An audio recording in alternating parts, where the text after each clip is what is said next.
মুমিনদেরকে বলা হয়েছে তোমরা কখনো হতাশ হবে না, কারণ তাকদীর লেখা হয়ে গেছে, হতাশার কোনো কারণ নাই। একটা প্রবণতা আমরা সমাজে দেখছি আত্মহত্যার। ইয়াং জেনারেশনকে আমরা নসিহত করব যে ভুলেও নিজের জীবনকে বিসর্জন দিতে যাবেন। আল্লাহ রাব্বুল আলামিন আপনাদেরকে সৃষ্টি করেছেন তার ইবাদত করার জন্য এবং তার জমিনে তার দিনটাকে প্রতিষ্ঠা করার জন্য। খেলায় খেলায় আপনার জীবনটা নষ্ট করবেন না, ঠিক আছে ভাই? আল্লাহ বোঝার তৌফিক দান করেন। তো কলম সৃষ্টি করার পরে কিয়ামত পর্যন্ত সব লেখা হয়ে গেছে। এখন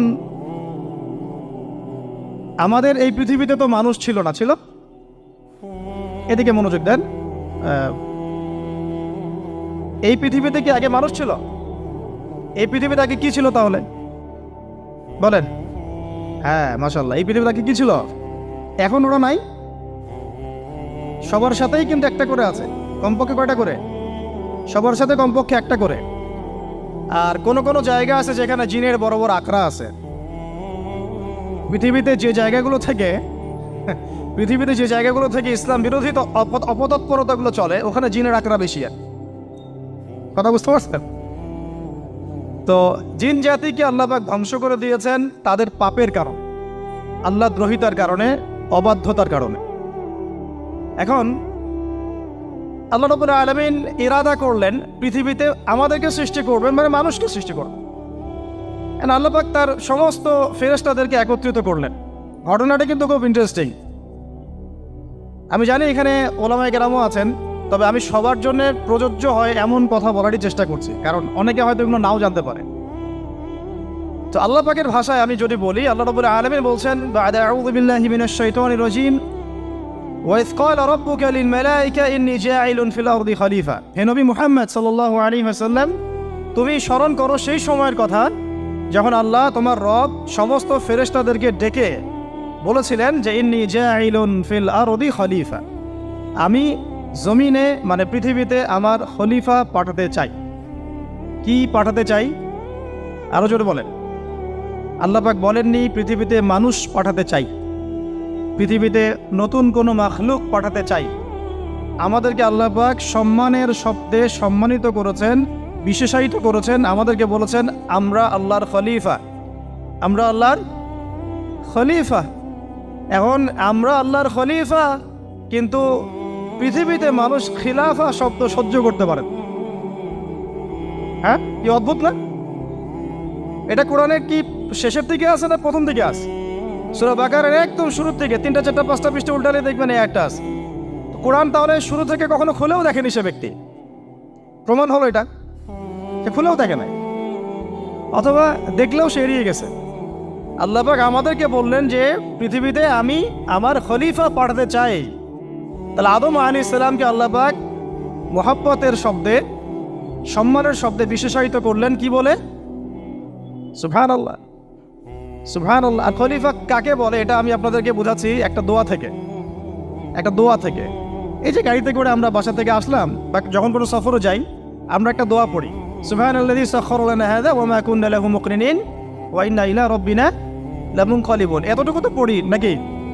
বা এগুলো পড়তে হবে? বইমেলায় এসেছি শুধু লেকচার শোনার জন্য না, ছবি তোলার জন্য না। আজকে জীবনটা পরিবর্তন করার নিয়াত করে যাইতে হবে, ঠিক আছে ভাই? বই প্রকাশ করা, ছাপানো, বিক্রি করা, লেখা, এর চেয়ে বড় কথা আমার জীবনটা ইলমের আলোয় আলোকিত করা। আমি বই লিখলাম ধরেন একটা, আমার মধ্যে সেই আমল নাই, লাভ নাই। লাভ আছে? আমি বই ছাপাইছি 100, 200, 500, 1000, আমি নিজেই আমল করি না, হবে? আগে আমল জরুরি। ইলমের সাথে আমলটা খুব বেশি জরুরি। আলেম তাকেই বলা হয় যে ইলম অনুযায়ী আমল করে। তাহলে আল্লাহ পাক বলেন লিমা তাকুলুনা মা লা তাফআলুন, তোমরা এমন কথা কেন বলো যে আমল নিজেরাই করো না? কাবুরা মাকতান ইনদাল্লাহ আন তাকুলু মা লা তাফআলুন, আল্লাহর কাছে সবচেয়ে গর্হিত একটা অপরাধ তোমরা একটা কথা বলবা কিন্তু আমল করবা না। তো দোয়াটা মুখস্থ করবেন। এই দোয়ার নিচে একটা অংশ আছে, আল্লাহুম্মা আনতা সাহিবু বিস সাফারি। আমার কথাটা শুনেন, খলিফার অর্থটা বুঝেন। অনেকে তো অনেকভাবে ব্যাখ্যা করে আর কি। আল্লাহুম্মা আনতা সাহিবু ফিস সাফারি, আল্লাহ তুমি এই সফরে আমার সাথী। সফরে বের হওয়ার সময় দোয়া পড়ছি আমরা, আল্লাহুম্মা আনতা সাহিবু ফিস সাফারি, আল্লাহ তুমি এই সফরে আমার সাথী। ওয়াল খলিফাতু ফিল আহলি ওয়া মালি, আল্লাহ আমি তো বাসায় নাই, আমার বাসার আহাল মালের খলিফা হচ্ছে তুমি আল্লাহ। তাহলে খলিফা শব্দতে কি বুঝলেন? আল্লাহ আমার বাসার আহাল মালের খলিফা মানে কি? আমার স্থলাভিষিক্ত তুমি আল্লাহ, আমি ওখানে নাই বাসায়, আমি সফরে বের হয়ে গেছে, আমার স্ত্রী, আমার সন্তান, আমার মাল, আমার জান, এগুলোর দায়িত্ব তোমার, তুমি খলিফা। কত চমৎকার দোয়া। তাহলে পৃথিবীতে আমি আমার খলিফা পাঠাতে চাচ্ছি, তার অর্থ কি? আল্লাহ রাব্বুল আলামিন এই পৃথিবীতে আমাদেরকে তার প্রতিনিধি বানিয়েছেন। সুবহানাল্লাহ, সুবহানাল্লাহ। তাহলে আমরা নিজেদের আত্মপরিচয় ভুলে গেলাম যে আমরা আল্লাহর প্রতিনিধি পৃথিবীতে, তাই না? আমরা এখন আব্রাহাম লিঙ্কনের পূজা করতেছি। আব্রাহাম লিঙ্কনের পূজা তো বুঝেন না আপনারা, এটা হচ্ছে ওই যে সোকল ডেমোক্রেসির পূজার। আদতে প্রকৃত গণতন্ত্র বলে কিছু নাই এই বিশ্বের মধ্যে, যা আছে এগুলো তথাকথিত আর কি, স্লোগান জাস্ট, আর কিছু না। এটা যারা চর্চা করে তারাও জানে, আমাদের কাছে তারাই বলে। আদতে এই আপনার কমিউনিজমের কথা বলেন, এই লেনিন স্টেলিনারিজমের কথা বলেন, আপনি মুসলিনের কথা বলেন, চাইনিজ দর্শনের কথা বলেন, রাশিয়ান দর্শনের কথা বলেন, আর এই যে আরেকটা কি চলতেছে সেকুলারিজমের কথা বলেন, ন্যাশনালিজমের কথা বলেন, এগুলো একটা তাত্ত্বিক মতবাদ শুধুমাত্র। প্রকৃত মতবাদগুলো আপনি পাবেন বিশুদ্ধ যেগুলো কোরআন এবং হাদিসেই, এর বাইরে নাই। তা আমরা কিন্তু আল্লাহর খলিফা পরিচয় দিতে এখন দ্বিধাবোধ করতেছি। এই জমিনে আল্লাহ পাক আমাদেরকে তার খলিফা বানিয়ে পাঠিয়েছে। এখন খলিফা হলাম কিভাবে? কিসের গুণে খলিফা হলাম? প্রশ্নটা এটা। আমাদের কি 10টা হাত, 10টা পা, বেশি শক্তি ফেরেশতাদের চাইতে, যে আমরা খলিফা হলাম কিসের ভিত্তিতে? আর কিভাবে হলাম এটা শুনুন। আল্লাহ পাক বলছেন, ওয়াল্লামা আদামাল আসমাআ কুল্লাহা। আল্লাহ বলছেন আমি আদমকে এই মহাবিশ্বের যত নাম আছে, নাউন্স, ইসম, সব শিক্ষা দিয়েছি। সুবহানাল্লাহ। এই মহাবিশ্বের যত নাম, এখানে ইসম শব্দের অর্থ কিন্তু জ্ঞান। ইসম মানে কি? এখানে জ্ঞান। মহাবিশ্বের যে জ্ঞানগুলো আছে, এই জ্ঞানগুলো আল্লাহ পাক আমাদের আদি পিতাকে শিক্ষা দিয়েছেন। আমাদের আদি পিতাকে আল্লাহ নিজে শিক্ষা দিয়েছেন। সৃষ্টিগতভাবে আমরা জ্ঞানী ছিলাম না, আল্লাহ পাক আমাদেরকে জ্ঞান শিক্ষা দিয়েছেন। আমরা ফিলোসফির বইগুলো খুললে দেখবেন ওখানে বুদ্ধিবাদ নামে একটা মতবাদ আছে। মানে তারা বলে যে মানুষ সৃষ্টিগতভাবেই একজন বুদ্ধিদীপ্ত প্রাণী। এটা ভুল কনসেপ্ট। সৃষ্টিগতভাবে আমাদের মধ্যে জ্ঞান ছিল না, আল্লাহ পাক আমাদেরকে জ্ঞান শিক্ষা দিয়েছেন। কথা বুঝতে পারছেন? একটা মতবাদ তাদের আছে অভিজ্ঞতাবাদ, মানে মানুষ অভিজ্ঞতা থেকেই শিখে। আরেকটা আছে সমন্বয় মতবাদ, আপনারা তো এগুলো অনেকে পড়েছেন হয়তো। এর বাইরে যে একটা মতবাদ আছে যে আল্লাহর পক্ষ থেকে ওহী ভিত্তিক মানুষ জ্ঞান শিখে, এই মতবাদ কোনো দার্শনিকের বইয়ে স্থান পেল না। কি আফসোস, কি আফসোস। অথচ মুসলিম ঘরের দার্শনিক তারা। আমরাও পড়েছি ভাই, 4 বছর এই কারণে গেলেই। কি আফসোস, আল্লাহ পাকের ওহীর পক্ষ থেকে যে জ্ঞান আসতে পারে এইটা কনসেপ্টই নাই। অথচ এখানে কোরআনে আল্লাহ পাক বলছেন, ওয়াল্লামা আদামাল আসমাআ কুল্লাহা, আমি আল্লাহ আদমকে সমস্ত নাম শিক্ষা দিয়েছি। সুবহানাল্লাহ। এরপরে এই যে জ্ঞান আদম আলাইহিস সালামকে আল্লাহ পাক শিক্ষা দিলেন, এর ফলশ্রুতিতেই আল্লাহ পাক বললেন যে ওয়াইয কুলনা লিল মালাইকা উসজুদু লি আদম, হে ফেরেশতারা তোমরা এখন আদমকে সিজদা করো। কি ফেরেশতাদেরকে দিয়ে আল্লাহ পাক আমাদের পিতাকে সিজদা করালেন কিসের মানদণ্ডে? কিসের কারণে? জ্ঞানের কারণে। জ্ঞানের কারণে ফেরেশতাদেরকে আল্লাহ পাক বললেন যে এই নামগুলো বলে দাও তো তোমরা। তারা বলতে পারলো না। তারা বললো লা ইলম আল্লাহুম্মা লা ইলমা লানা ইল্লা মা আল্লামতানা। আল্লাহ আমাদের তো সেই জ্ঞান নাই, শুধু ওইটুকু জ্ঞান আছে যা আপনি আমাদেরকে শিখিয়েছেন। তখন আল্লাহ পাক বলেছিলেন যে আমি যা জানি তোমরা তো জানো না। আমি কি বলি নাই যে আমি আসমান জমিনের গায়েবের সব খবর জানি? তখন আল্লাহ বললেন যে তোমরা সবাই সিজদা করো আদমকে। তাহলে আমাদের পিতাকে খলিফা করা হলো, জ্ঞান শেখানো হলো, আল্লাহ পাক নিজে শেখালেন, ফেরেশতার মণ্ডলীদের দিয়ে সিজদা পর্যন্ত করালেন। কিসের মানদণ্ডে? আরো আসতে বলেন, জ্ঞানের মানদণ্ডে। এখন যদি আমরা একটু প্রশ্ন ছুড়ে দেই নিজ নিজ বিবেকে, আমরা কি সেই ওহীর 10টা সূরাও শিখেছি? 10টা পারা কি পড়া হয়েছে কখনো? 10টা সূরারও কি অর্থ জানি? অনেকে তো 10টা আয়াতের অর্থ জানি না। আমরা কি সেই ওহীর 10টা হাদিস শিখেছি? তাহলে আমরা কোথায় সম্মান খুঁজতেছি? পশ্চিমাদের কাছে? বলেন। সত্যি সবচেয়ে আফসোস লাগে আমার একটা জিনিস, যে মুসলিমরা আমরা এখন আমাদের আত্মপরিচয় ভুলে যাচ্ছি, আর আল্লাহ পাক আমাদেরকে যেখানে সম্মান রেখেছে ওইখানে সম্মান না খুঁজে আমরা অন্যের দাসত্বের সম্মান খুঁজতেছি। আল্লাহ আমাদেরকে বোঝার তৌফিক দান করে। এটা অজ্ঞতার কারণে হচ্ছে। আমাদের কাজ তাদেরকে সচেতন করা বা তাদেরকে মেসেজ পৌঁছে দেয়া। আমরা উগ্র পন্থা অবলম্বন করব, আমরা হিকমার সাথে প্রজ্ঞার সাথে মানুষকে বোঝানোর চেষ্টা করব, এগুলো বোঝানোর অংশ। এখন আচ্ছা, আরেকটা কথা আপনাদেরকে বলি, একটা কথা আমি মাঝখানে মিস হয়ে গেছে। এই যে আল্লাহ পাক আমাদেরকে খলিফা করে পাঠিয়েছেন, খলিফার কাজ কি? প্রশ্ন না? আমাদের কাজ কি তাহলে? এই কাজটা আল্লাহ পাক আবার ব্যাখ্যা করেছেন সূরা সদের মধ্যে। কোন সূরায়? সূরা সদ। সদ নামে একটা সূরা আছে, সূরা ইয়াসিনের আগে পড়ে পাবেন। তো এখানে আল্লাহ পাক আরো একজন নবীকে তার খলিফা বলেছেন। সেই নবীর নাম দাউদ আলাইহিস সালাম। কি নাম? আর দাউদ আলাইহিস সালাম কিন্তু এই জেরুজালেম থেকে, যেখানে এখন ওই জায়নিস্টরা বোম্বিং করে আর কি, নিরীহ মুসলিমদেরকে হত্যা করে বিগত 70 বছর থেকে, ওই জেরুজালেম থেকে কিন্তু দাউদ আলাইহিস সালাম বিশ্ব শাসন করেছিলেন। তার পরবর্তীতে তার সন্তান সুলাইমান আলাইহিস সালামও কিন্তু ওখান থেকে বিশ্ব শাসন করেছিলেন। আর এখনকার বনু ইসরাইল দাবিদার এই জায়নিস্টরা, তারাও কিন্তু ওই ফিকিরই করছে, ওখান থেকে তারা বিশ্ব শাসন করতে চায় এবং তারা মনে করে তাদের একজন মাসিহ আসবে, সেই মাসিহ আসলে তারা বিশ্ব শাসন করবে। আমরা সেই মাসিহের নাম জানি মাসিহুদ দাজ্জাল।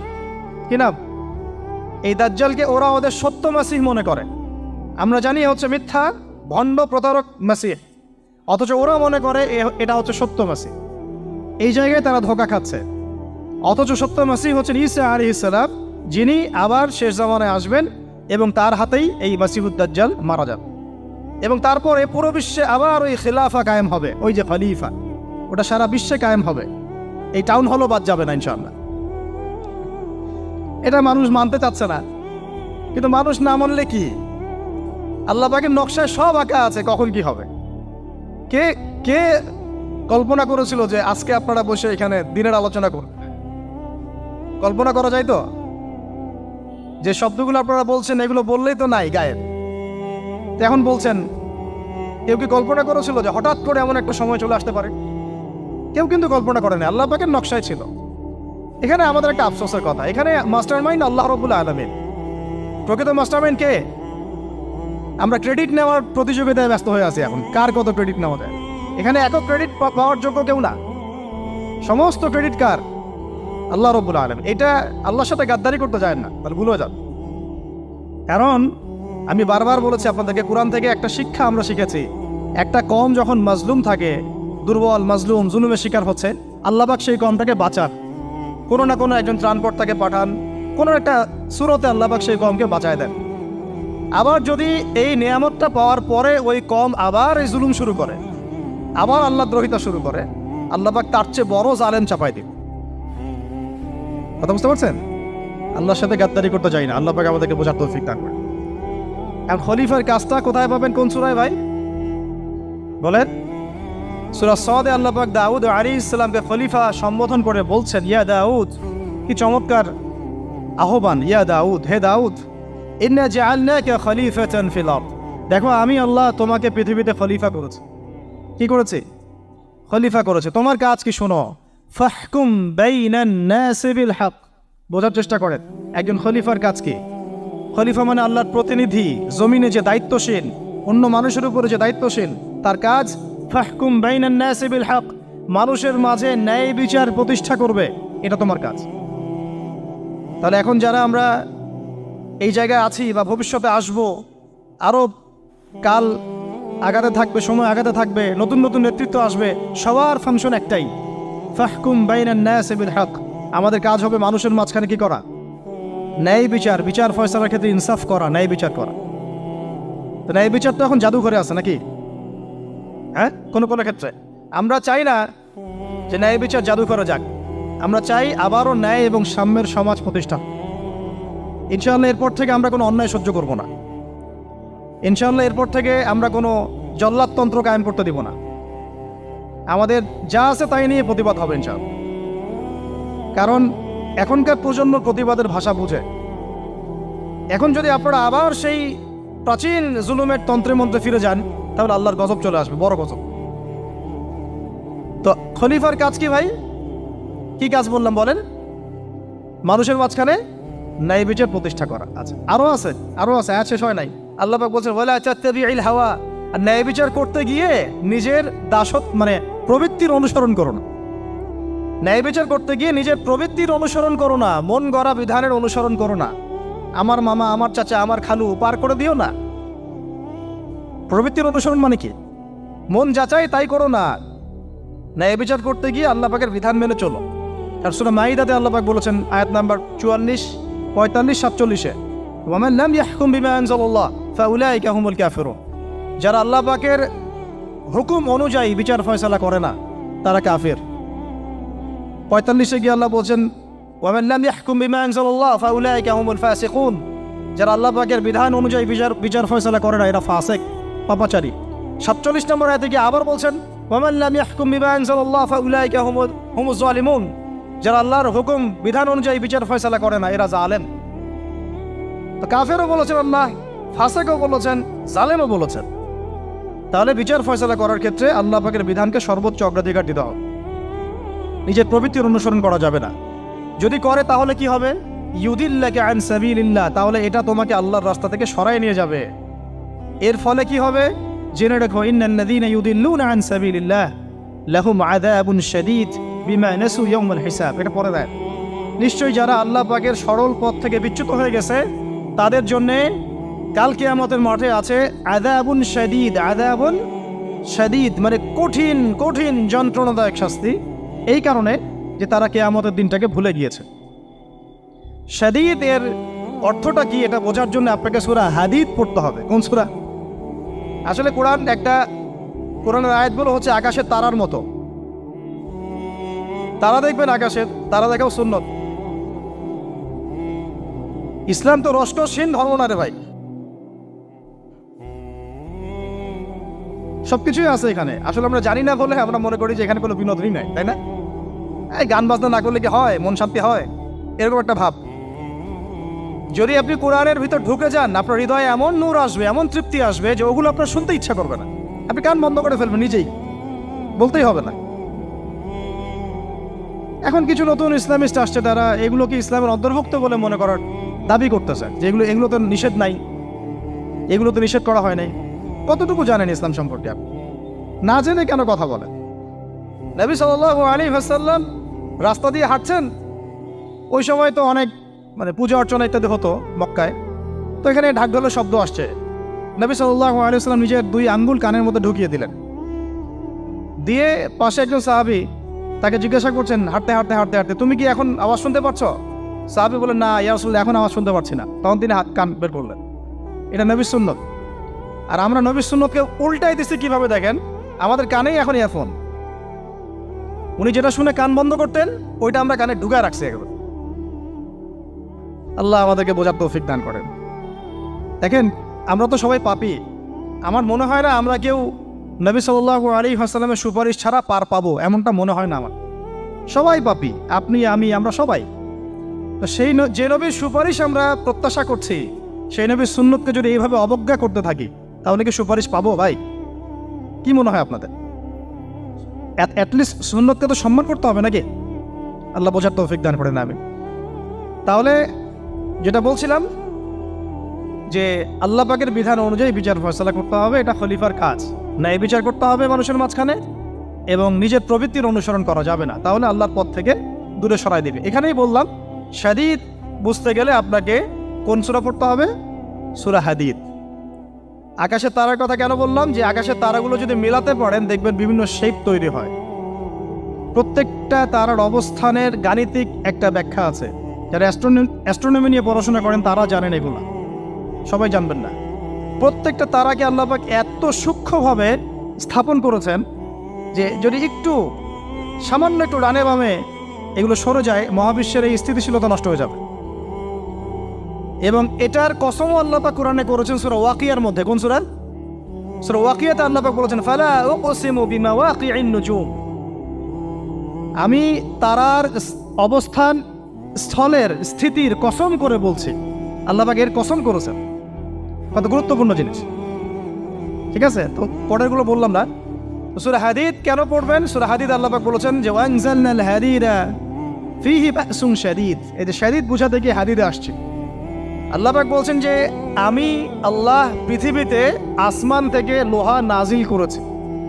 অবাক করার বিষয় না? লোহার খনি খুঁজতেছেন আপনারা মাটির নিচে, তাই না? আল্লাহ পাক বলছেন আমি লোহা নাজিল করেছি, আনজালনা, ঠিক যেমন ইন্না আনজালনাহু ফি লাইলাতুল কদর, আমি লাইলাতুল কদরে কোরআন নাজিল করেছি, আসমান থেকে নাজিল হয়েছে, তাই না? এরকমই ওয়ানজালনাল হাদিদা, আমি হাদিদ লোহা নাজিল করেছি, ফিহি বাসুন শাদীদ, যে লোহার মধ্যে আছে কঠিন শক্তি আছে না? আয়রন যে অণু পরমাণুগুলো, এগুলোর শক্তি সবচেয়ে বেশি না? কেমিস্ট্রিতে আপনারা পড়েছেন।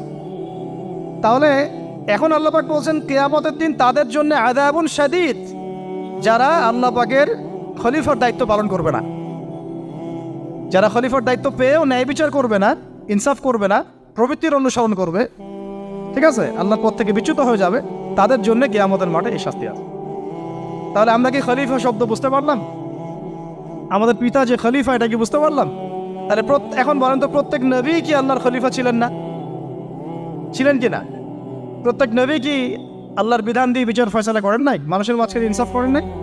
ন্যায় বিচার প্রতিষ্ঠা করেন নাই?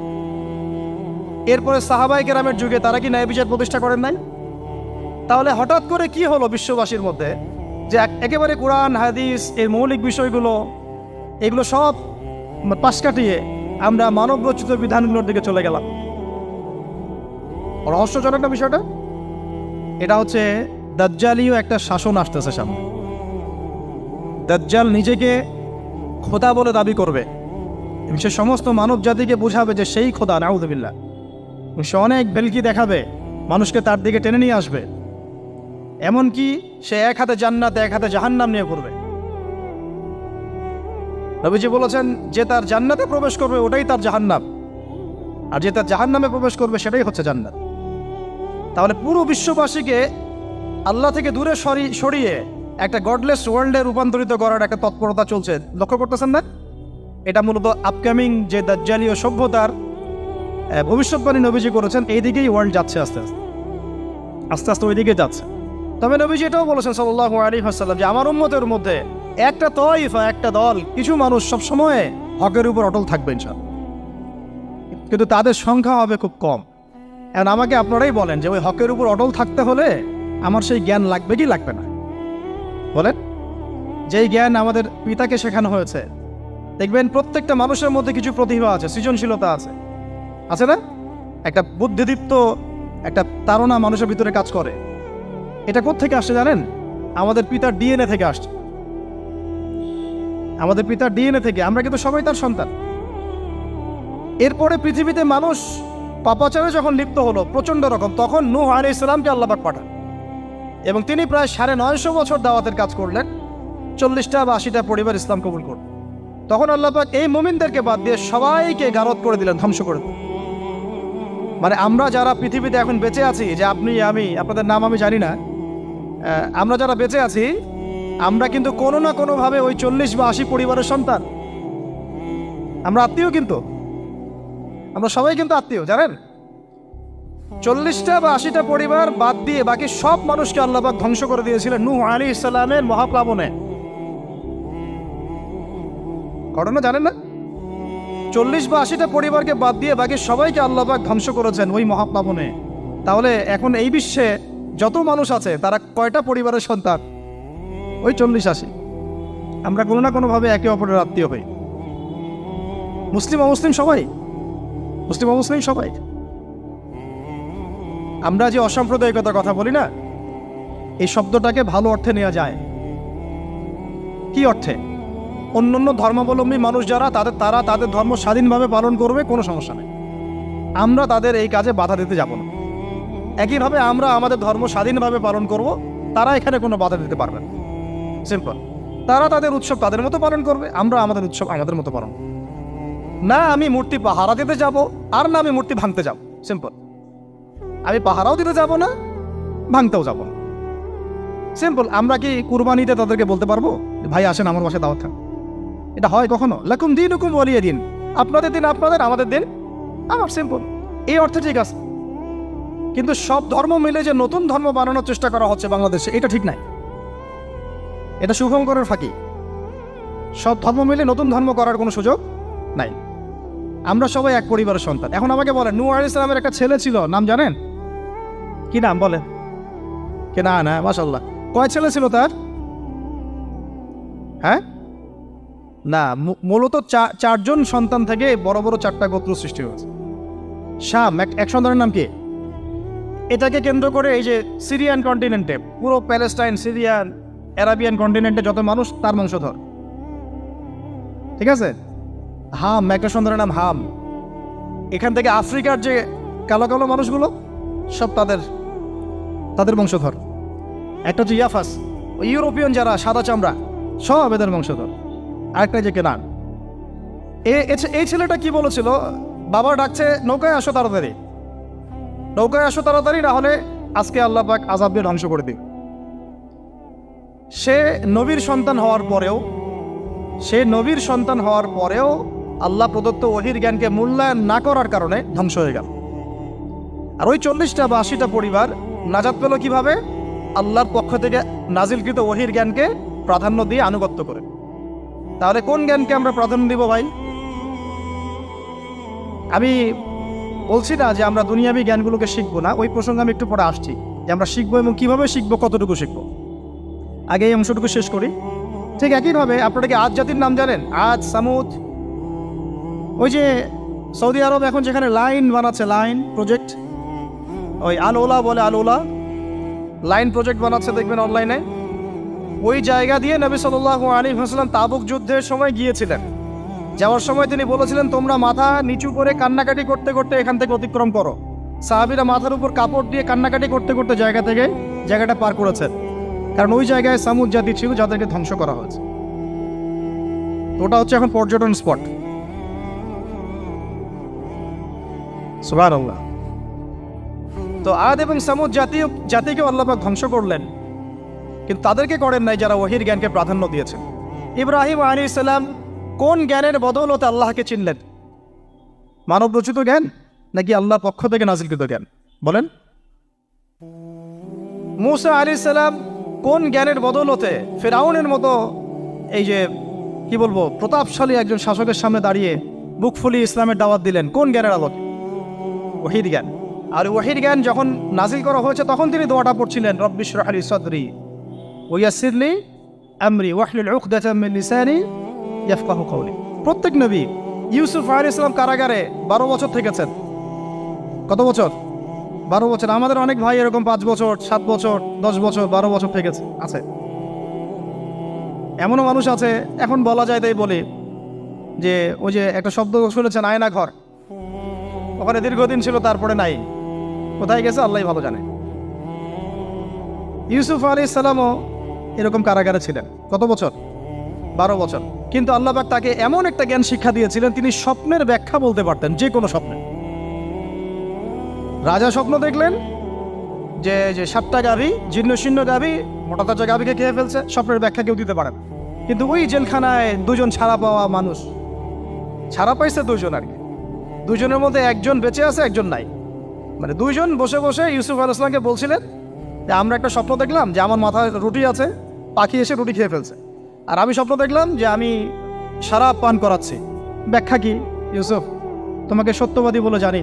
ইউসুফ আলাইহিস সালাম বললেন, তোমার মাথায় রুটি যেটা খেয়ে নিচ্ছে তার মানে তোমাকে শুলদণ্ড দেওয়া হবে, আর তুমি যে পানি পান করাচ্ছ তার মানে তুমি নাজাত পাবে, ছাড়া পাবে।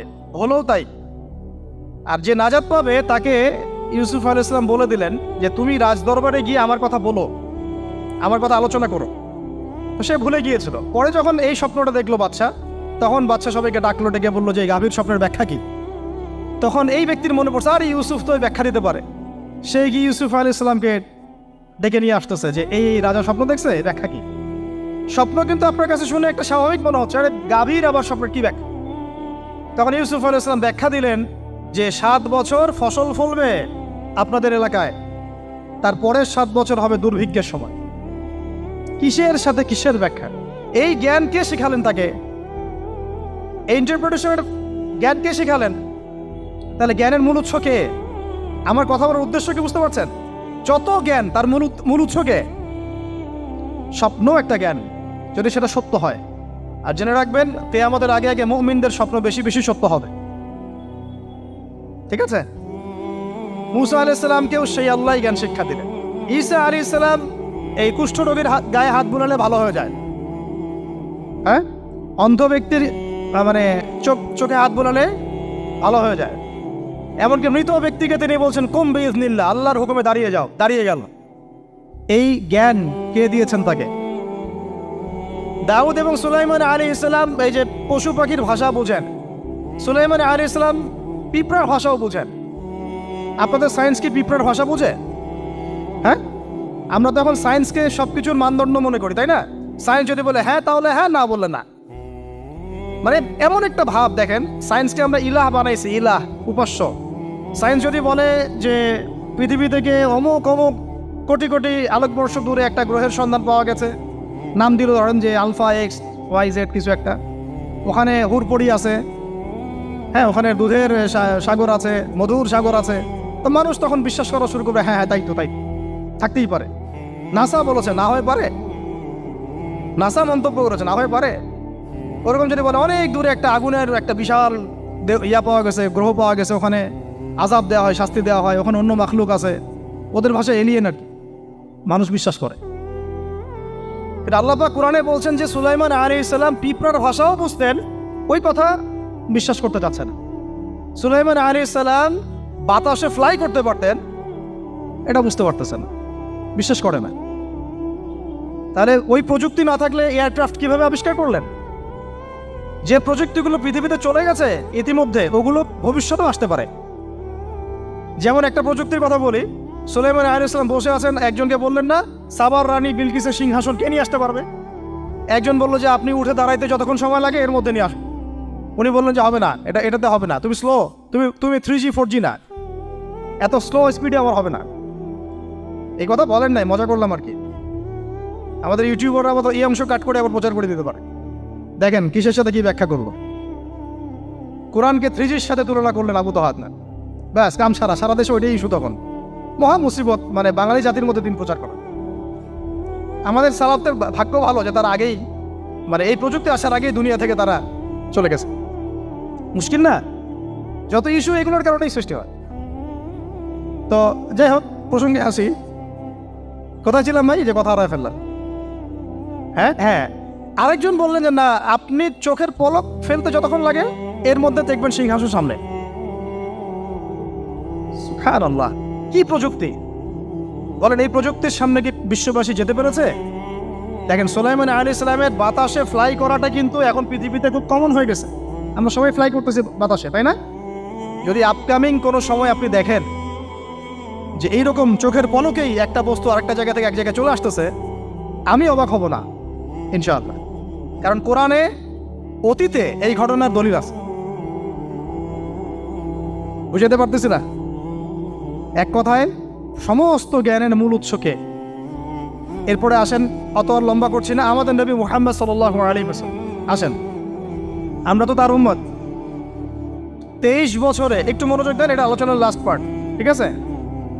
23 বছরে তিনি পুরো জাহেলিয়াতকে পরিবর্তন করে দিয়েছেন। কত বছরে?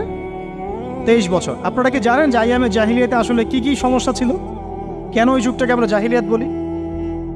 বেসিক্যালি 5-6টা সমস্যা ছিল। কয়টা? 5-6টা। 1 নম্বর শিরক। 1 নম্বর কি? আমার সাথে বলেন।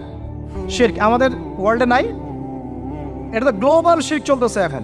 শুধু ধর্মীয় শিরক চলতেছে না, কিন্তু এখন শিরক হচ্ছে পলিটিক্সে, শিরক হচ্ছে ইকোনমিক্সে, শিরক এডুকেশনেও আছে, শিরক কালচারের মধ্যেও আছে। কথাগুলো বুঝতে হবে একটু গভীরভাবে। তখন সমস্যা ছিল রিবা, সুদ। এখন নাই। রিবা ছাড়া কোনো সিস্টেম আছে এখন ওয়ার্ল্ডে? আমি গতকালকে একটা হাদিস মোতালা করছিলাম সুদ সংক্রান্ত। নবীজি বলেছেন সাল্লাল্লাহু আলাইহি ওয়াসাল্লাম যে একটা যুগ আসবে সামনে, সুদবিহীন কোনো মানুষই চলতে পারবে না। যে চলতে চাইবে তার গায়েও সুদের ছিটা ফোটা গিয়ে লাগবে। আসে নাই সেই যুগ? সুবহানাল্লাহ, কিভাবে তিনি এত স্পেসিফিকলি কথাগুলো বলতে পারেন? নিশ্চয়ই তিনি এমন একজন সত্তার কাছ থেকে জ্ঞান পেয়েছেন যিনি সব জানেন, অতীত বর্তমান ভবিষ্যৎ, তাই না? এমনকি নবীজি বলেছেন ইমামুল মাহদির সময় যে 10 জন ঘোড়সাওয়ার বের হবে এবং তারা গিয়ে খোঁজ নিতে যাবে যে দাজ্জাল বের হয়েছে কিনা, নবীজি বলছেন আমি সেই 10 জনের নামও জানি, তাদের বাবার নামও জানি। সুবহানাল্লাহ, সুবহানাল্লাহ। কিয়ামতের মাঠে আলী রাদিয়াল্লাহু আনহু, আবু বকর রাদিয়াল্লাহু আনহু, ওমর, উসমান রাদিয়াল্লাহু আনহুম আজমাইন, তাদের হিসাবটা কেমন হবে ওইটাও নবী সাল্লাল্লাহু আলাইহি ওয়াসাল্লাম আগেই বলে দিয়েছে। সবচেয়ে দ্রুত হিসাব হবে এই উম্মতের আলী ইবনে আবি তালিব রাদিয়াল্লাহু আনহু। যাবেন, বেরোবেন, শেষ। কি মানুষ, তার জীবনীটা পড়ে দেখবেন। আমি শেষের দিকে বলে দিব আপনাদেরকে আজকে, এবং এটা রেকর্ডেড থাকবে, ইনশাল্লাহ অনলাইনে দিয়ে দিব, যে আপনারা কোন কোন সাবজেক্টের বই কিনবেন। বইমেলা তো শুধু মানে আসলেন একটা র্যান্ডমলি বই কিনলেন এমন না, টপিক ধরে ধরে সাবজেক্ট ওয়াইজ বই কিনতে হবে। ঠিক আছে ভাই? বই কেনার পিছনে টাকা পয়সা খরচ যদি না করেন, মানে দিনের জন্য অর্থ ব্যয় করার মানসিকতা না থাকে, এলেম পাওয়া যাবে। অনেক মুহাদ্দিস নিজের গায়ের জামা খুলে দিয়ে পর্যন্ত বই নিয়ে বাসায় গিয়েছে, জানেন? তাদের সমস্ত সম্পত্তি বিক্রি করে দিয়েছেন বই কেনার জন্য।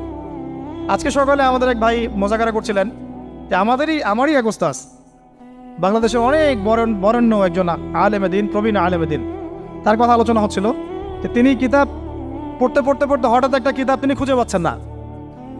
তো ছাত্রদেরকে পাঠালেন যে খুঁজে নিয়ে আসো তো, কোথায় আছে, কেউ খুঁজে পায় না। তিনি নাকি ওযু করে এসে নামাজ, 2 রাকাত নামাজ পড়ে বাচ্চার মতো হাউমাউ করে কান্নাকাটি শুরু করলেন, আল্লাহ আমার সেই কিতাব কোথায় গেল, আমার কিতাবটা এনে দেন।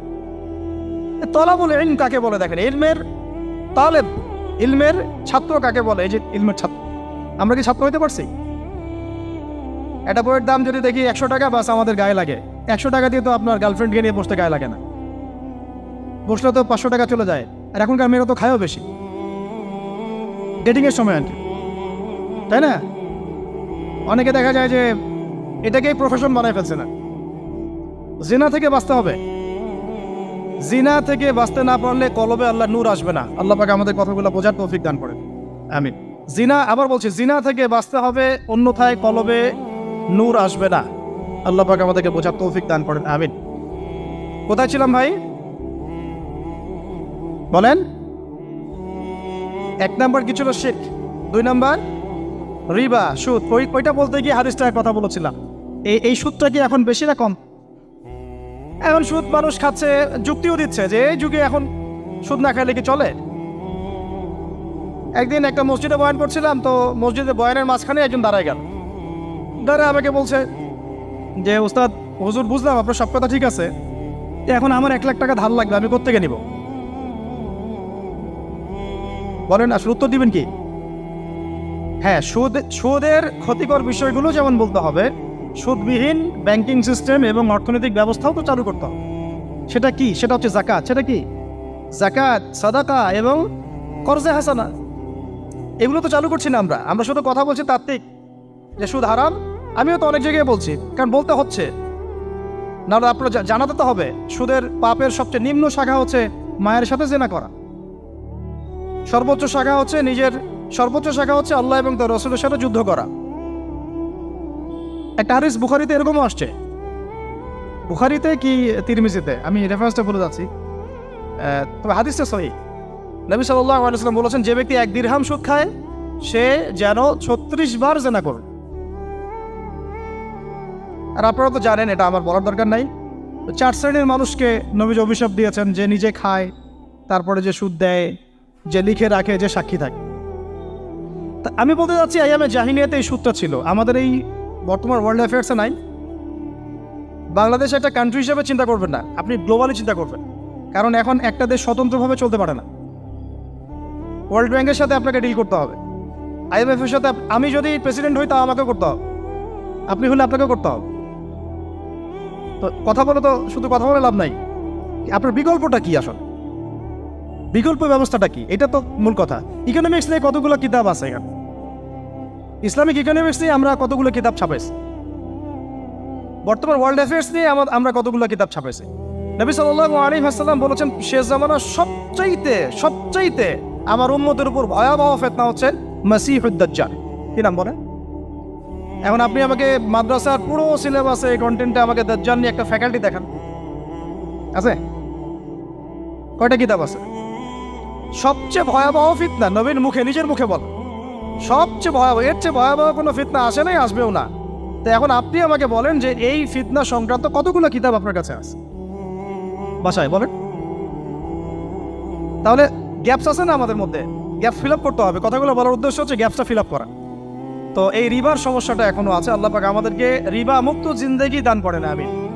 এবং আমি রিকোয়েস্ট করব বিনয়ের সাথে যে আমাদের ঊর্ধ্বতন কর্তৃপক্ষ যারা আছেন, শুধু একটা কাজ করেন না, একটা কাজ একটা বছর করেই দেখেন না কি হয়। প্রত্যেকটা মুসলিম, অমুসলিমদের কথা বলছেন, যেহেতু এটা খিলাফা স্টেট না, সেহেতু অমুসলিমরা এখানে জিজিয়া দিবে না। খিলাফা স্টেটে অমুসলিমরা জিজিয়া দেয়, এটা তো খিলাফা স্টেট না, এটা তো ডেমোক্রেটিক স্টেট এবং সেকুলার স্টেট। শুধু মুসলিমদের কাছ থেকে যাদের নিসাব পরিমাণ সম্পদ হয়েছে জাকাত দেওয়ার, সবার কাছ থেকে রাষ্ট্রীয়ভাবে বাধ্যতামূলক জাকাত নেন, দেখেন না অর্থনীতি সচল হয় না হয় না। একটা বছর নিয়ে দেখেন না কি হয়। কেউ এই উদ্যোগ গ্রহণ করতে পারতেছে না। কেন হচ্ছে না আমরা বুঝতে পারতেছি না। কর্জে হাসানার এনজিও চালু করা যায়। আমরা অনেক সংগঠন করছি, সোশ্যাল, অরাজনৈতিক ইত্যাদি রাজনৈতিক। আমরা ইকোনমিক এনজিও খুব একটা করতে পারছি, কিন্তু এই জায়গাগুলো দখল করে ফেলছে। দেখেন কারা কারা, নাম বলতে যাচ্ছি না। এবং যারা যারা দখল করছে তারা কিন্তু এখন রাষ্ট্রের অনেক বড় বড় জায়গা হস্তক্ষেপ করতেছে। ইভেন ট্রান্সজেন্ডারের মতো ইস্যু কিন্তু তারা ঢুকাই দিচ্ছে। ঢুকায় না? উত্তরবঙ্গ জুড়ে, পুরো উত্তরবঙ্গ ঘুরে আসেন, দেখেন কাদের তৎপরতা বেশি। নীলফামারীতে সফর করে দেখলাম যে ওখানে একটা গ্রামের মধ্যে 24টা এনজিও কাজ করতেছে, শুধুই সব। তারপরে মানুষ তামাক চাষ করে খাচ্ছে। একটা দল দাবি করতেছে নবী সাল্লাল্লাহু আলাইহি ওয়াসাল্লাম ছাড়াও আরও নাকি নবী আসতে পারে, নাউযুবিল্লাহ। এবং ওই যে মির্জা গোলাম আহমেদও তাদের অন্তর্ভুক্ত। মানুষ ওই দলের নাম লেখাচ্ছে চাকরির জন্য, ব্যবসা করতেছে তারা দেশের মধ্যে। আরে ভাই, শুধুমাত্র তাত্ত্বিক কথাবার্তা না, আসলে আমাদের সংগ্রামটা কিন্তু বহুমুখী। শুধু ইলম অর্জন তো একটা বেসিক জিনিস, এই বেসিকটাই এখনো হচ্ছে না আমাদের। ইলম অর্জনটা বেসিক জিনিস, এটাই হচ্ছে না। এরপরে আপনার অর্থনীতি সমৃদ্ধ করা, সংস্কার করা, সমাজ সংস্কার করা, রাজনৈতিক অঙ্গনগুলোর মধ্যে যে অরাজকতা, এগুলোকে সংস্কার করা, কত কাজ আমাদের। কিন্তু আমরা কিন্তু একটা জায়গাতেও স্থির নাই। ইভেন একটা মাসালাতেও আমরা এক জায়গায় আসতে পারতেছি না, ঐক্যবদ্ধ হতে পারতেছি না। আমরা খুবই ব্যাকডেটেড চিন্তা করতেছি এই জায়গাতে। অথচ আমাদের উচিত ছিল এই প্রবলেমগুলোকে আরও 30-40 বছর আগেই সলভ করা।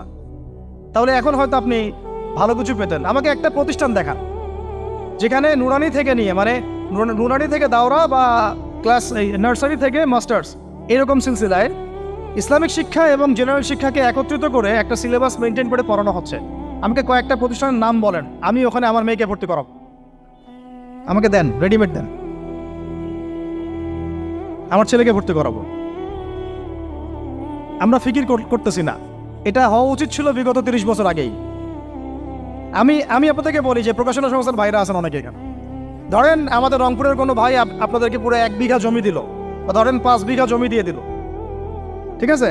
আর আমরা সবাই মিলে দেশবাসীর কাছ থেকে টাকা কালেক্ট করে একটা কনস্ট্রাকশন দাঁড় করে, প্রতিষ্ঠান দাঁড় করালাম। একেবারে অনার্স, মানে নুরানি থেকে নিয়ে, মানে প্লে গ্রুপ থেকে নিয়ে মাস্টার্স, এরকম ফ্যাকাল্টি আর করলাম। এখন ভাই আপনারা যারা বই প্রকাশ করতেছেন, আমাকে কি আপনারা বই দিতে পারবেন? প্রত্যেকটা ক্লাসে আমি কোন কোন বই পড়াবো পারবেন? আমাকে কি সিলেবাস দিতে পারবেন? কথা বলেন। প্লে গ্রুপে কোন কোন বই পড়াবো আমাকে দেন। নার্সারিতে দেন, STD 1-এ দেন, 2-তে দেন, 3-তে দেন, 5-এ দেন। এভাবে আপনি আমাকে ক্লাস 10 পর্যন্ত দেন। তারপরে কি আপনি আমাকে অনার্স, মাস্টার্স, এই ফ্যাকাল্টিগুলো আলাদা আলাদা, এগুলো কি ইউনিভার্সিটি আদলে আপনি কি আমাকে সাজা দিতে পারবেন? আমরা জায়গা দিব, টাকা দিব, প্রতিষ্ঠান করে দিব। প্রকাশনা সংস্থা থেকে কি আমরা এতটুকু পেতে পারি? তাহলে কাজের ক্ষেত্র আসলে কোনগুলা?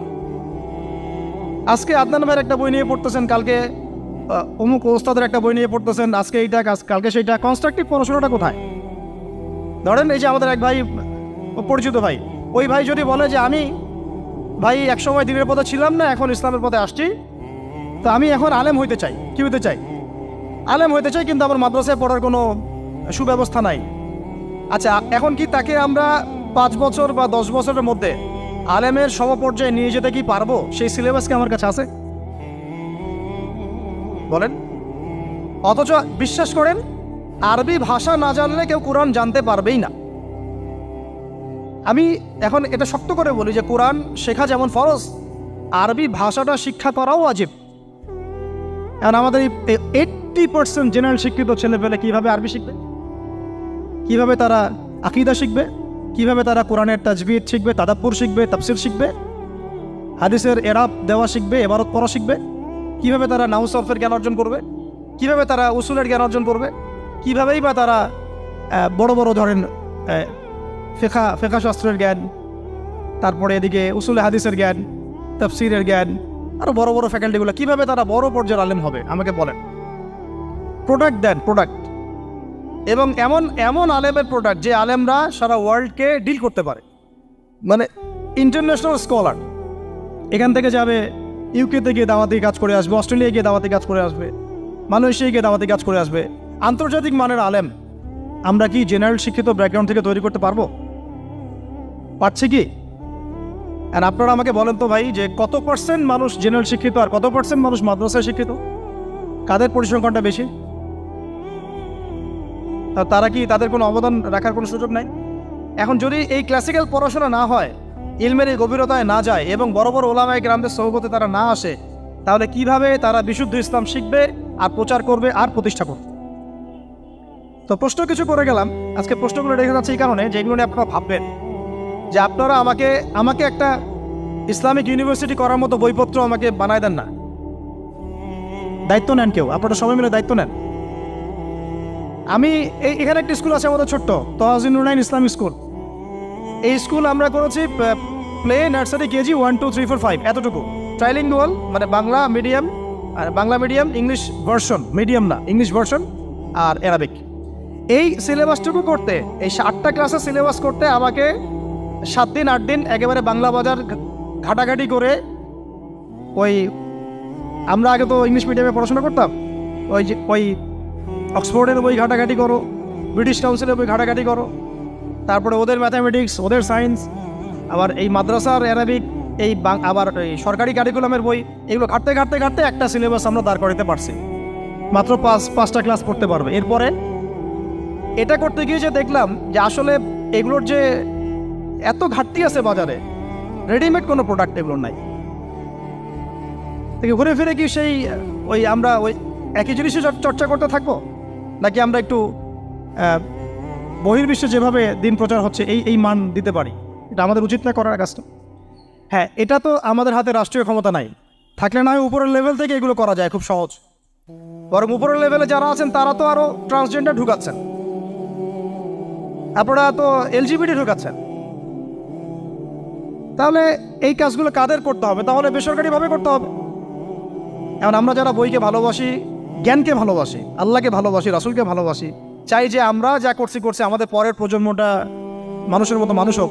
কাজ কি কম না বেশি আমাদের বলেন? সেই ক্ষেত্রে কাজগুলো কিন্তু ওইভাবে হচ্ছে না ভাই। একটা বিষয়ের বই সবাই ছাপাচ্ছি, কেন? কি দরকার আছে? একটা বিষয়ের বই আমি সবাই ছাপাচ্ছি। একটা জিনিস, একটা হিস্ট্রি, একটা কিতাব, অনেকগুলো প্রকাশনী আপনারা করতেছেন। একই বই ফাইজুল কালাম সবাই করতে আছে। একটা বই তাসাউফ আত্মশুদ্ধি, অনেক প্রকাশনী করতেছে, কপি করতেছে। ভাই আমাদের কি কাজ? কি দুনিয়ার স্বার্থ উদ্ধার করা, না আমার দিনের কোনো খেদমত? আমার কথায় মাইন্ড করবেন না, আমি মাইন্ড করার মতো কথা বলছি না। আমি বলছি আপনাদেরকে আরও যেন কনস্ট্রাকটিভ হয় কাজগুলো।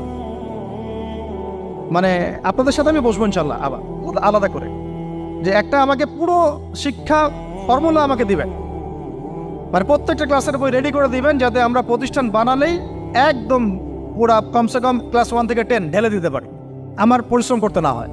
ওখানে বাংলা মিডিয়ামের বই থাকবে, ইংলিশ মিডিয়ামেরও থাকবে, এবং অ্যারাবিক তো থাকবেই। একটা গঠনমূলক সিলেবাস, যেটা পড়লে আমার ছেলে মাশাআল্লাহ হাফেজও হবে, এদিকে মাশাআল্লাহ সে ইংরেজিতেও দক্ষ হবে, সায়েন্সেও দক্ষ হবে। এক পর্যায়ে যখন সে এসএসসি পাস করবে, সে দেখবেন যে যার রাস্তা বেছে নিচ্ছে। বেস আমি তাকে করে দিছি 10 পর্যন্ত। এখন সে ডক্টর হোক আর ইঞ্জিনিয়ার হোক, আর না হয় যদি আল্লাহর খলিফাই হয়, কোনো সমস্যা নেই। সমস্যা আছে? এটা দরকার ছিল ভাই, আরও 30 বছর আগেই দরকার ছিল। আমরা যেটা পাই নাই, এটা আমাদের আফসোস। আর এই জেনারেল ব্যাকগ্রাউন্ড থেকে এইরকম জায়গায় উঠে এসে এই যে এগুলো কথাগুলো বলা বা এই কাজগুলো করা, এগুলো সবাইকে হয়তো আল্লাহ পাক এভাবে কবুল নাও করতে পারে। এর পিছনে অনেক গল্প থাকে, অনেক হিস্ট্রি, অনেক ত্যাগ, অনেক আত্মত্যাগ, এগুলো সবাই হতে পারবে না। কিছু মানুষ বের হয়ে আসছে, ডক্টর জাকির নাইক তো সবাই হতে পারে নাই, পারছে? তো এই জিনিসগুলো আমাদের বুঝতে হবে যে আমভাবে সবাই সব কিছু করতে পারবে না। আমাদের একটা একাডেমিক ফর্মুলা দরকার, যেখানে আমরা পড়বো, আমরা আলেম হয়ে বের হবো। পারা যাবে তো ইনশাআল্লাহ? আচ্ছা, অনেক গভীরে চলে গেছি, আপনাদেরকে মানে অনেক বেশি বিরক্ত করে ফেলতেছি আর কি। কথাগুলো বলার খুব মন চাচ্ছিল, তো বলে ফেললাম।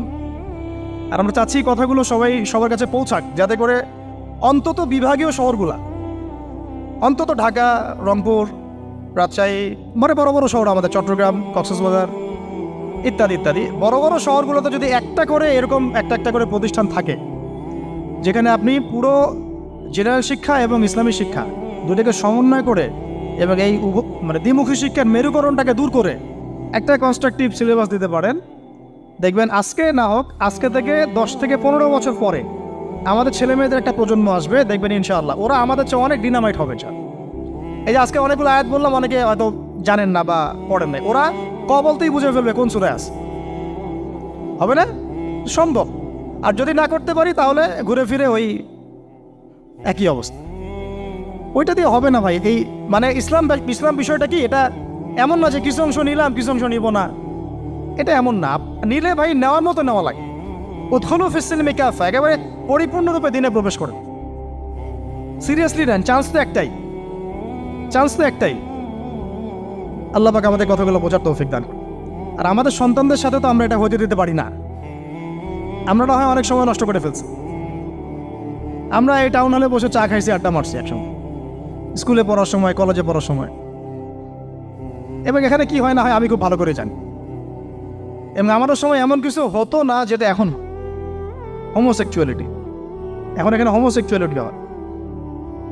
তাহলে বলেন এগুলো আমাদের জিম্মেদারি না? আচ্ছা, রংপুরে, অন্তত রংপুরের শহরে এইরকম উদ্যোগ নিতে পারবেন কারা কারা? হাত তুলেন দেয়। আমি যে কথাগুলো বললাম, কার কার সাহস আছে? এগুলো তাত্ত্বিক কথা বলে চলে গেলে কাজ হবে না। বইমেলা একবার হয়েছে, এরপরের বইমেলা না হয় আপনাদের প্রতিষ্ঠানের ক্যাম্পাসে করবেন, সমস্যা কি? রংপুরে অন্তত পক্ষে এরকম একটা ক্যাম্পাস গড়ে তোলেন। যার যা আছে তাই নিয়ে নামেন। কারো অর্থ থাকলে, কারো জমি থাকলে, কারো বুদ্ধি থাকলে, কারো প্রকাশনা সংস্থা থাকলে, কারো টিচার প্যানেল থাকলে আসেন, রংপুরে একটা কিছু করে দেখাই। আর সবাই যদি তাকায় থাকি একজনের দিকে, যে আদনান ভাই করবে, অমুক ভাই করবে, তমুক ভাই করবে, তারা তো হলো না। কারণ আমরা তো কারো উপর নবী হয়ে আসি নাই। সবাই মিলে হাত লাগালে তখন কাজ করা যাবে ইনশাআল্লাহ। এমন এই প্রতিষ্ঠানগুলোর দরকার আছে না নাই? এর গুরুত্বটা বোঝার যোগ্যতা আল্লাহ পাক আপনাদেরকে দান করেন, দোয়া করি আমি। তো ভাই আর লম্বা করতেছি না, আমি শেষের অংশটুকু বলে শেষ করে দিচ্ছি যে এই সুদ আর শিরক যেমন ওই সময় ছিল এখনও আছে। আর ওই আইয়ামে জাহিলিয়াতের সেই সুদ আপনি দেখলেন, এখন শিরক দেখলেন, মাদক আছে না নাই? আইয়ামে জাহিলিয়াতের মাদক, আইয়ামে জাহিলিয়াতের এই নারী জাতির অবমাননা আছে না সমাজে? নাই? ব্যাখ্যা করতে যাচ্ছি না, আপনারা জানেন সব। আর আইয়ামে জাহিলিয়াতে ছিল একটা গোত্রীয় হানাহানি, দ্বন্দ্ব, মারামারি, এখন সমাজে নাই? এটাই তো চলতেছে এখন সমাজে। তো এখন এই জাহেলিয়াতের সমাজটাকে মাত্র 23 বছরের মধ্যে আমাদের নবীজি চেঞ্জ করে দিয়েছে। কত বছর? এখন আপনারা আমাকে বলেন তো যে তিনি কি কোনো জাদু করছেন? তিনি কি কোনো জাদু দেখাইছেন সমাজে এসে? মানুষকে মারছেন? মানুষকে কি তিনি মানে কঠোর ছিলেন? তিনি, তার কাছে আল্লাহর ফেরেশতা আসতো, তিনি কি সেই শক্তি কাজে লাগায় একদম সমাজের মানুষকে জোর করে ইসলাম কবুল করাইছেন? তিনি কি করছেন 23 বছরে? এটা বলেই শেষ করে দিব। তবে তার আগে শুধু এতটুকু বলবো, 23 বছর পরের মক্কাটাকে একটু দেখেন। 23 বছরের পরের মক্কাটাকে একটু দেখেন। ওই মক্কাতে কি কোনো শিরক আছে? হ্যাঁ, 23 বছর পরের মক্কা, ওখানে কি কোনো শিরক আছে? ওখানে কি কোনো সুদ আছে? কোনো মাদক আছে? বলেন, কোনো নারীর অবমাননা আছে? কোনো গোত্রীয় হানাহানি আছে? তার 23 বছরের মধ্যে পুরো সমাজটাই চেঞ্জ করলেন কিভাবে? জাদু তো করেন নাই, মানুষকে তো অত্যাচার করেন নাই, কটু কথাও বলেন নাই, এমনকি তিনি কারো গায়ে হাতও তোলেন নাই, তাই না? একটা কাজই তিনি করেছেন, সেটা হলো এই যে কোরআন এবং সুন্নাহর যে জ্ঞান, এই ওহীর জ্ঞানটাকে তিনি সবার মাঝখানে ছড়াই দিয়েছেন। এই তো কাজ।